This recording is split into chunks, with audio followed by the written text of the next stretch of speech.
የምርጫ የተባለው ነገር እንዲገለን ሰርተፊኬት ፈቅደን ሰጠን ብሏል አንድ ሰው። ትክክል አባባል ነው። እስካሁን ድረስ ያህል ቀን ገደሉ፣ አሁን እንደገና ሌላ ግድያ እንትን እንዲሉ የመገደል ሰርተፊኬት ሰጠን ነው ያለው አንድ ሰው። እንደዚህ የተደረገውን ነገር ይኸው ባለፈው ጸሎት ምህላ ተደረገ፣ ምርጫው በሰላም እንዲያልቅ ተባለ። የምርጫው በሰላም ማለት በኦርቶዶክሳውያን ደም ተደመደመ። ታያለህ፣ ምርጫው ሲያልቅ በኦርቶዶክሳውያን ደም ተደመደመ። ያውም እኮ ጸልየው ጸሎት አድርገው ምርጫው በሰላም ይለቅ ብለው የጸለዩት ሰዎች እንደገና ደማቸው ፈሶ የምርጫ መመረቂያ ያደረጓቸው ወገኖቻችን። ታዲያ ምን ልትለው ትችላለህ? ስለዚህ ምን እናርግ ለሚለው ነገር የመጀመሪያው ነገር ቢያንስ ሌላ ምንም ነገር ማድረግ ባንችል አትግደሉን ብለን መቆም አለብን። በቃ መገደል ሰለቸን። ጠቅላላ 60 ሚሊዮን ኦርቶዶክሳውያን አሉ። አትግደሉን ብሎ መቆም አለበት። በቃን መሞት ሰለቸን ይበል ማህበረሰቡ። ይህንን ትንሽ ትልቁ እዚያ ሀገርም የትኛው ሀገር ያለው ማህበረሰብ በሙሉ ኦርቶዶክሳውያን እንኳን ቢነሳ በቂ ነው። ይህንን ግድያ ለማስቆም በቂ ነው። ይህንን የአረመኔነት መንፈስ ለማስቆም በቂ ነው። እርግጠኛ ነኝ እንዲህ ሲላው መንግስት ገልብጡ እያለ ነው የሚሉት። እርግጠኛ ነኝ። ይሁን አትግደሉኝ ማለትም እኮ ፖለቲካ የሆነበት ሀገር ነው። አንተዬ ተራብኩ ማለትም ፖለቲካ የሆነበት ሀገር ነው። ተሰደድኩ ማለትም ፖለቲካ የሆነበት ሀገር ነው። ይሄ የሆነበት ማህበረሰብ ለምንድን ነው አንድ ሆኖ አትግደሉኝ የማይለው ነው ጥያቄው። ይህንን ነው እናንተ መስራት ያለባችሁ። በቃ በገዳይ ላይ እናመጽ። በምን አትግደሉም ብለን እንዴ? በደም አፍሳሾች ላይ እናመጽ። ምን ብለን? ደም አታፍሱ ብለን። በሚለያዩን ላይ እንነሳ። ምን ብለን? አትለያዩም ብለን። በክፋት ላይ አንድ ከሆን ደግነት ይነግሳል፣ ክፉዎች ደግሞ ይሟሽሻሉ።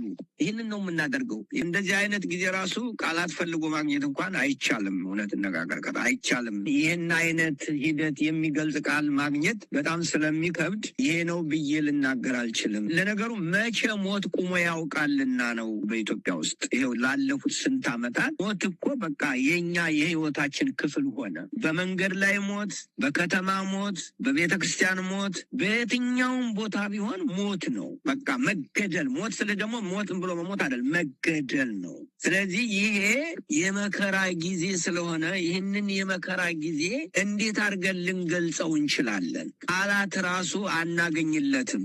አሁን አንተ የምርጫ የምን ብለኛል? በኢትዮጵያ ውስጥ አንድ አዲስ ነገር አንድ አዲስ ይህን ቃል ልጠቀም ኢቨንት ከተደረገ ኦርቶዶክሳውያን መሞት አለባቸው። ይሄ ከመጀመሪያ ጀምሮ ላለፉት 8-9 ዓመታት ሊሆን ነው። አሁን ይህ አይነት ነገር ነው እየተከታተለ ያለው። ስለዚህ ኦርቶዶክሳውያንን በመግደል የሚረኩ ሰዎች አሉ ማለት ነው። ስለነዚያ ደግሞ ምንም ነገር አለማለቱ በራሱ ሆን ተብሎ የተደረገ ለመሆኑ ማረጋገጫ ሆኖ እናገኘዋለን። ስለዚህ የኔ ወንድም እንዲህ አይነት ነገር ልባችን፣ አይምሯችን፣ ሁለንተናችን ተሰውሯል። ዛሬ ስሰማ እስከ ግማሽ ቀን ድረስ የዚያን የኤርምያስን እንባ እያነበብኩ ሳነባ ነበር የዋሉ። በመከራ ነበር የዋልኩት። መከራ ቃላት ሊገልጸው ከሚችለው በላይ ነው።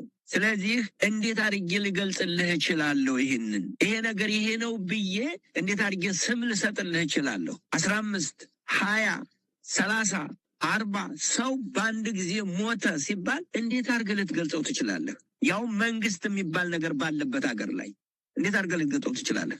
ቃላት የለን። ራሱ የምትገልጽበት ቃል እንኳን አታገኝም። በእንደዚህ አይነት ነገር የኔ ወንድም እንዴት አድርጌ ልገልጽልህ እችላለሁ? ምን ልልህ እችላለሁ? ህፃናትን፣ አረጋውያንን፣ ሴቶችን በቢላዋ ከትክቶ የሚገደልበት አገር ላይ ምን ብዬ ልነግርህ እችላለሁ? ምን አይነት ቃል ላወጣልህ እችላለሁ? እንደው ይህን መናገሬ ራሱ አሁን ራሴን እየታዘብኩት ነው። ለማያቋርጥ አመት በየቀኑ በየደቂቃው ይሄ የሚደረግባት አገር ላይ እንዴት አድርገህ ልትገልጸው ትችላለህ? የመጨረሻ ርካሽ ሆኖ የተገኘው እኮ ሰው ነው። በኢትዮጵያ ሰውነት እኮ ነው የረከሰው። እንደዚህ የሚባልበት ነገር ከሆነ ይህን የሚያደርጉ ሰዎች ከሰውነት ተራ የወጡ ናቸው ማለት ነው። ሰው መሆን ምን ማለት እንደሆነ የማያውቁ ናቸው ማለት ነው። ስለዚህ እንዴት አድርጌ ልነግርህ እችላለሁ? ይሄን ወንድም ምን ብነግርህ አይምሮህና ልብህን ሊያረካ ይችላል? የለም፣ የምትገልጽበት ቃላት የለም። አባታችን ይሄ ነገር ተደጋገመ።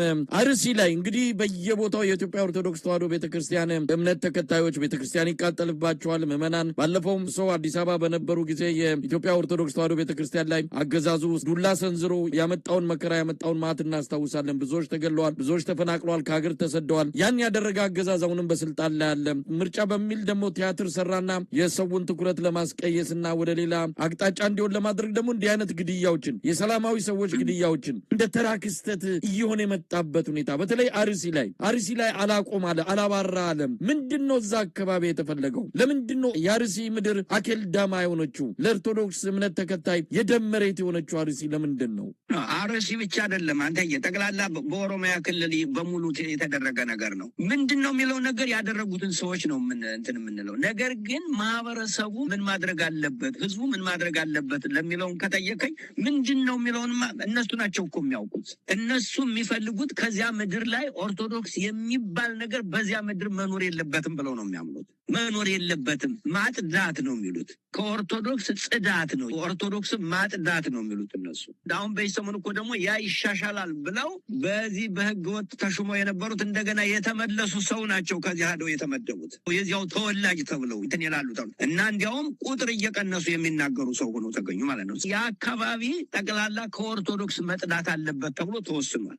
አንድ በሁለተኛ ደረጃ የሰውን ሐሳብ ማስቀየር ምናምን የሚለው ነገር አይመስለኝም። ይሄ አንድ ነገር ከተደረገ ኦርቶዶክሳውያን መገደል አለባቸው። እንዲያውም እኔ የሚመስለኝ የአንድ ነገር የመመረቂያ ስነ ስርዓት አድርገዋቸዋል። አንድ ነገር ካደረጉ ኦርቶዶክሳውያን ተገድለው በዚያ መመረቅ አለበት፣ በኦርቶዶክሳውያን ደም መመረቅ አለበት። እንደዚያ ነው እያየሁ ያለሁት እኔ እስካሁን ድረስ። ተመልከተው በየትኛውም ቦታ ስትሄድ ለምሳሌ ባለስልጣኖች ውጭ በወጡ ጊዜ በዚያ አካባቢ ሰው ይገደላል። የምርቃት ነው ማለት ነው። ችግኝ ተተከለ በተባለ ጊዜ በዚህ አካባቢ ሰገደ ምርቃት ነው። ስለዚህ በኢትዮጵያ አንድ አዲስ ኢቨንት ከተደረገ የኦርቶዶክሳውያን ደም በምርቃት መፍሰስ አለበት። እንደዚያ ነው እያየን ያለ ነው። ምን እናርግ? ለምን እኔ እንደውም አንድ ጥሩ ነገር ተናግሯል አንድ ሰው። ይሄ ምርጫ የተባለው ነገር እንዲገለን ሰርተፊኬት ፈቅደን ሰጠን ብሏል።